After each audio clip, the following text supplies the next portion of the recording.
ભગવાન રામની નગરી અયોધ્યામાં આજે રામ દરબારમાં પ્રાણ પ્રતિષ્ઠા મહોત્સવ યોજાયો હતો।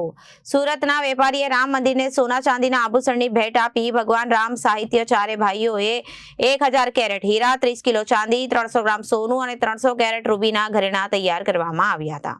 ભગવાન રામની નગરી અયોધ્યામાં આજે રામ દરબારમાં પ્રાણ પ્રતિષ્ઠા મહોત્સવ યોજાયો હતો। સુરતના વેપારીઓ રામ મંદિરને સોના ચાંદીના આભૂષણની ભેટ પણ આપી।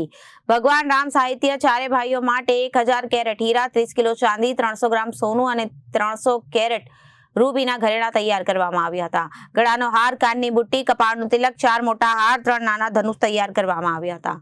આ ઉપરાંત 11 મુગટ અને 3 ગદા પણ બનાવવામાં આવ્યા હતા અને આવી ચાર્ટર પ્લેન માધ્યમથી આભૂષણો રામ જન્મભૂમિ મંદિર ટ્રસ્ટ સુધી પહોંચાડવામાં આવ્યા હતા। વીએચપીના રાષ્ટ્રીય ખજાનચી દિનેશ નાવડિયાએ સુરત ગ્રીન લેબના મુકેશ પટેલ દાગીના લઈ રામ મંદિર પહોંચ્યા હતા। Reporter Arvind Rathod, Janadesh news, Surat.